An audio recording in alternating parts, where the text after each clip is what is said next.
Donc dans cette vidéo, on va parler du système chimique et de transformation chimique. Alors pour commencer, le système chimique.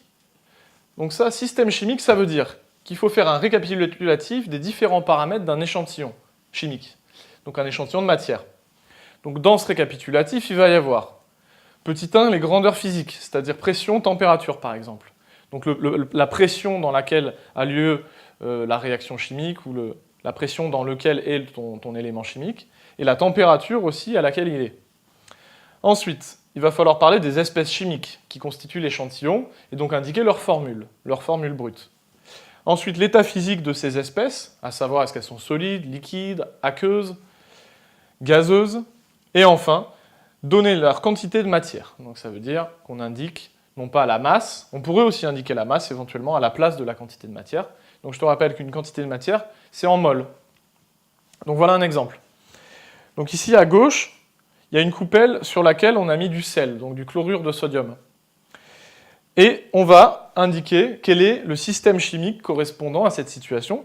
Alors pression 1 bar, donc ça c'est à peu près la pression atmosphérique. Température 20 degrés Celsius, il faut bien préciser l'unité, parce qu'il y a d'autres unités pour la température, comme par exemple le Kelvin. Et enfin, espèces chimiques qui sont ici, eh bien, il n'y en a qu'une, c'est NaCl, et il est solide, donc le chlorure de sodium. Et enfin, on indique combien il y en a, quelle est la quantité de matière de NaCl, eh bien, j'ai indiqué 0,5 mol, c'est un exemple. Ensuite, pour donner un autre exemple, eh bien, ces cristaux de sel, on peut les dissoudre dans de l'eau. Et dans ce cas-là, qu'est-ce qui va se passer?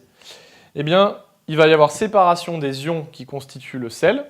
Et donc, qu'est-ce qu'on va avoir au final? Donc, on réindique la pression qui n'a pas changé, 1 bar, la température qui n'a pas changé, 20 degrés Celsius, il n'y a pas eu d'élévation de température.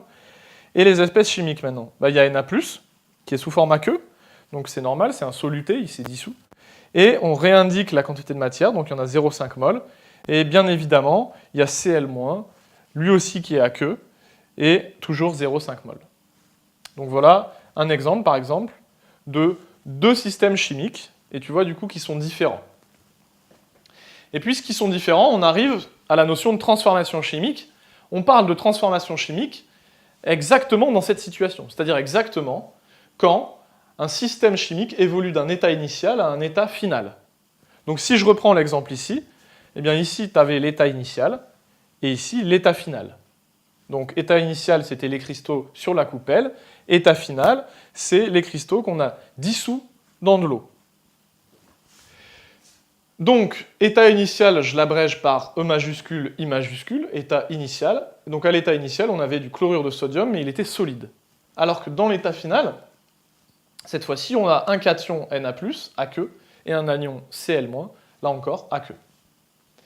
Un autre exemple, si par exemple on t'indique que lors de la combustion du carbone, dans du dioxygène, on observe la formation de dioxyde de carbone. Est-ce que tu peux, à partir de ça, créer l'état initial et créer l'état final? Oui, en décomposant la phrase en deux. Tu commences par « lors de la combustion du carbone dans du dioxygène ». Donc ça veut dire qu'au départ, il y avait du carbone et du dioxygène. Sinon, tu n'aurais pas pu faire la combustion du carbone avec du dioxygène. Donc, ton état initial, EI, eh bien, il y avait du carbone, solide. Alors en pratique, c'est quoi le carbone? C'est du charbon. Et du dioxygène, et lui, tu sais que c'est un gaz. Et qu'est-ce qu'on te dit? On te dit qu'on observe la formation du dioxyde de carbone. Ça veut dire qu'après les avoir mélangés, le carbone solide et le dioxygène gazeux, eh bien, ton système chimique se transforme et il y a formation de dioxyde de carbone. Donc c'est bien que ça correspond à l'état final. Donc dans l'état final, il y a du dioxyde de carbone. Mais imaginons que je n'ai pas transformé tout le carbone. Ben, il en reste éventuellement. D'accord? Donc ce carbone solide que j'ai indiqué dans l'état final, je le laisse parce que je considère qu'il ne s'est pas entièrement transformé. Je pourrais très bien m'imaginer que j'ai choisi exactement les quantités qu'il faut pour que tout se transforme, auquel cas il n'y aurait que du CO2 gazeux dans l'état final. Alors ici, il y a eu disparition, ou en tout cas diminution, des quantités de matière du carbone solide et de l'O2 gazeux.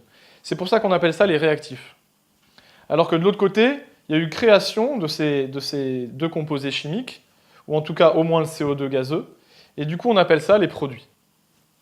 État initial, les réactifs, état final, les produits.